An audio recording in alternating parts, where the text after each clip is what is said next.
Hello, Joe here from Infiniti of Tacoma. Today I'm going to tell you about this awesome 2019 Tesla Model 3 Standard Range Plus that we have for sale.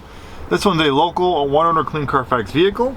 If you're in the market for a battery electric vehicle, it's my opinion, and probably a lot of other people's opinions as well, that Tesla makes some of the best battery electric vehicles in the world, and for good reason. Back in 2008 when, battery electric vehicles were not that popular, Tesla was building them, so they have about a 10-year head start over everyone else in battery technology. And on top of that, you have an amazing supercharging network. So this one is a 2019 Standard Range Plus. When fully charged, has an EPA rated range of about 240 miles, but with electric vehicles, ranges vary by the way you're driving, outside temperature. Is it raining? There's a lot of different factors that can affect the range of electric vehicles, and I'll tell you a little bit more about that. A lot of people call and ask, does it have full self-driving? Most of the Teslas that we get do not have full self-driving, but what they do have is that they have Autopilot. And I think a lot of people that might be asking for full self-driving, they might really just want Autopilot. Autopilot enables your car to steer, accelerate, and brake automatically for other vehicles and pedestrians within its lane. Available features vary by market. Every driver is responsible for remaining alert and active when using these features and must be prepared to take action at any time. So I'll pop up a video of me driving on a little back road on Autopilot. You can see the vehicle is steering itself in its lane.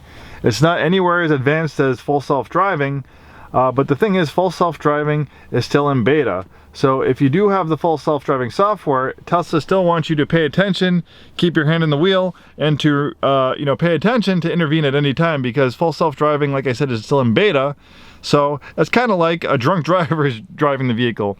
If you watch some of the beta videos, I recommend Dirty Tesla, Tesla Owners of Silicon Valley, or some good YouTube pages. You can still see that overall the full self-driving has come a long way. It's still working, but there are a lot of instances where the vehicle will just stop in the middle of the lane. It might all of a sudden jerk and want to, take a left-hand turn all of a sudden for no reason. That's why they want you to, keep your hand on the wheel and remain vigilant. I think when full self-driving does get to the point where it's a lot further along, I think it will be worth the money. So this has a full self-driving computer. It is ready to run a full self-driving software. If you do want to be an early trier of the full self-driving, you want to participate in the beta program and help them move the technology along, right now it's $10,000 for a one-time purchase of the full self-driving software. They don't need to do any hardware upgrades because this has the full self-driving computer, or you can pay $200 a month for the subscription. But also, to use that full self-driving software, and things change, this is December of 2021, Tesla monitors your driving. So right now they want a safety score of 98 out of 100. So you pretty much have to drive perfectly. You can't drive fast, you can't you can't drive crazy, or they won't even let you utilize the full self-driving software. So like I said, I think it's got a little ways to go before it's ready for the masses. I think for some people it makes sense, but for most people I think the Autopilot is going to do just fine. Okay, so basically the full the screen is pretty much everywhere to operate this vehicle. There's not that many buttons and switches in the rest of the vehicle. You have a few on the steering wheel, a few knobs and switches here. But the majority of using this vehicle, changing the settings, is going to be using this touchscreen here, and it's very intuitive. Tesla's user interface is second to none. It's a lot like using an iPad, iPhone, or like an Android, smartphone or tablet. So you just play around with things, you'll get the hang of it very quickly. And of course, if you purchase it from us, we'll give you a little rundown on how to use things. This has the premium connectivity, which is $10 a month. It gives you an LTE data transponder inside the vehicle, so you can stream music, stream video and stuff. You get these Google Maps, which is really nice. For supercharging, you can also use this navigation to find supercharging. So there's level 1 charging, destination charging, there's level 2. And for the fast charging, that will be level 3. Those are your superchargers. They're all over the place. Like I said, the supercharging network is second to none. You might be able to find another battery electric vehicle that's similar to specs as this Tesla, but what they don't have is this amazing supercharging network, which really makes this a lot easier vehicle to live with if you want to road trip with it. Really, it's a lot harder to road trip with other battery electric vehicles because supercharging for them is really kind of spotty.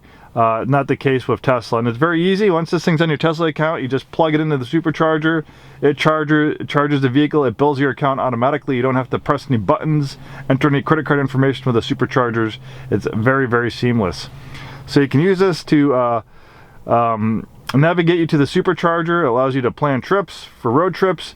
And also, it's always good to navigate to the supercharger because it will precondition your battery for faster charging. So it's getting that battery to a nice, happy temperature so it will charge most efficiently. All right, so you have a backup camera. You can even control the rate of charge. You have the slider right here. To keep this lithium-ion battery happy, Tesla recommends you only charge it to 80-90%, but it does let you fully charge it if you want to, go on a road trip.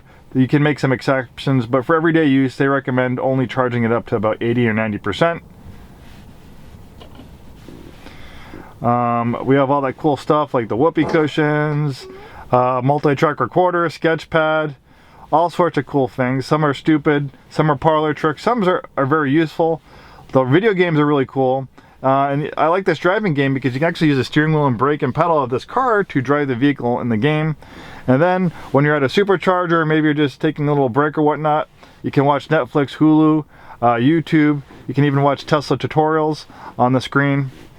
Really cool stuff. I can just go on and on about this vehicle, but I try to keep these videos under 10 minutes. And then another thing that Tesla has that really no one can touch, in my opinion, and I've been in the car business over 20 years, so I've seen a thing or two, is the Tesla app.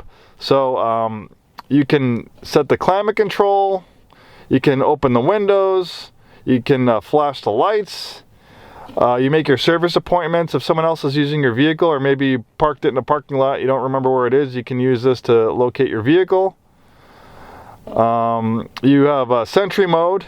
They have a recent update where you can view the live cameras.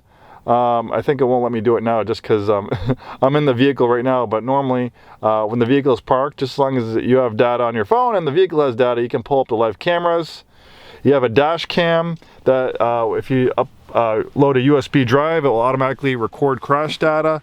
And you can also activate the dash cam by honking the horn. I've never seen that in everything else. And I've never seen that in any other vehicle.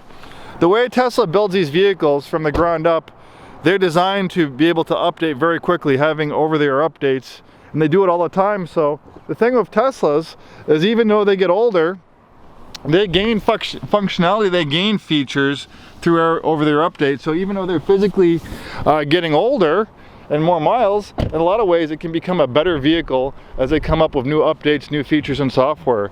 And they can implement it very fast. I haven't seen anyone else come close to being able to update and implement things like Tesla does. It's really remarkable.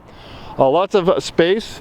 Without being a conventional gas engine vehicle, you have extra storage. It's a very safe vehicle. The weight of the battery is low. It has a very low rollover risk. Also with that low center of gravity, it's a very fun handling vehicle. Even though this is kind of more of the entry level Tesla, it is still a premium vehicle. This competes with premium luxury vehicles. When new in its price point, it competes with like BMW 3 Series, Mercedes-Benz C-Class, our own Infiniti Q50. So this is a substantial vehicle. It has a very premium feel, very good build quality, 0 to 60, 5.2 seconds, top speed 140 miles an hour. So man, this thing can perform.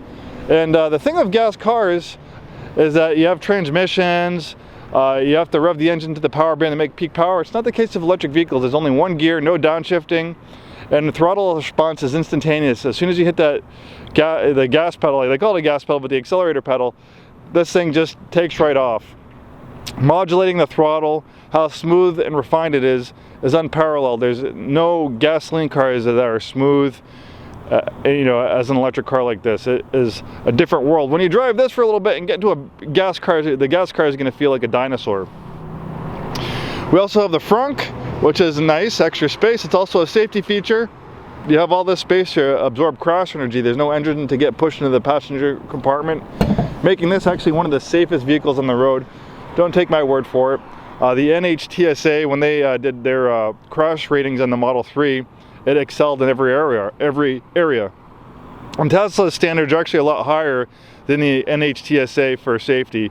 They want to make it They just didn't want to, they want to set the bar higher. Like, hey, we're not just going to make it good enough for the NHTSA. We want to make this safer well beyond what the NHTSA requires.